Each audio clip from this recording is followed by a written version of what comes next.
À Flins, dans les Yvelines, les syndicats ont accusé hier la direction du groupe d'avoir menacé de fermer 2 sites en France si aucun accord de compétitivité n'était trouvé, ce que Renault a démenti ensuite.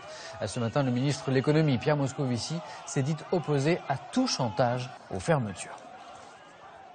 Nationaliser une entreprise pour ensuite la céder plus facilement à un repreneur, ce que le gouvernement n'a pas voulu oser faire avec Arcelor. Le département de l'Eure vient de le réaliser pour la papeterie Mréal d'Alizay. La signature officielle de ce rachat se fait aujourd'hui. Élodie Bessin-Besserias, Nathalie Berthier.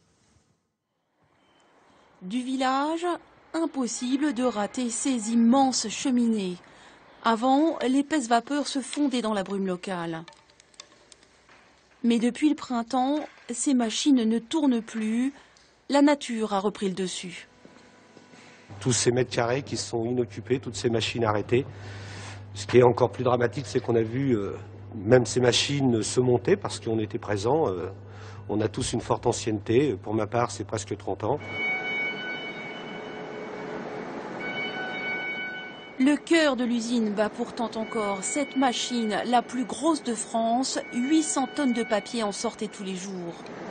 Après 3 plans sociaux, sur les 330 salariés, ils ne sont plus qu'une petite dizaine sur le site pour faire redémarrer de temps en temps leur outil. Le but, c'était de prouver que l'outil de travail qu'on a, le plus performant de France, était fait pour tourner et n'était pas fait pour être démonté ou mis à la casse. C'est un outil performant qui a 20 ans soit, mais qui est au top niveau et donc qui est fait pour faire du papier. Et on a tout fait pour le prouver et on a réussi parce qu'aujourd'hui, dès demain, on va reprendre. Il y a un an, le dossier de la reprise d'Mréal était dans l'impasse.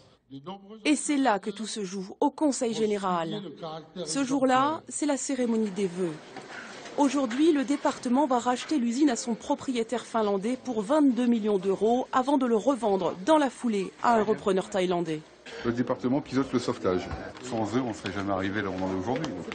Car en réalité, les pouvoirs publics ont obligé le groupe à céder ce site alors qu'il ne voulait pas vendre à un concurrent. Je ne crois absolument pas à la main invisible du marché. Cet exemple montre bien qu'une facilitation de négociation, la mise en place d'outils particuliers par les pouvoirs publics peuvent permettre de dénouer des situations qui sont compliquées. Ambiance de fête ce soir-là. Pour la première fois, les salariés y croient. Dans quelques semaines, la production va reprendre. 200 d'entre eux retrouveront alors du travail. Et maintenant, cette conséquence inattendue des chutes de neige de ces derniers jours. La région Île-de-France manque de sang. Un appel urgent aux dons est lancé. Voyons pourquoi.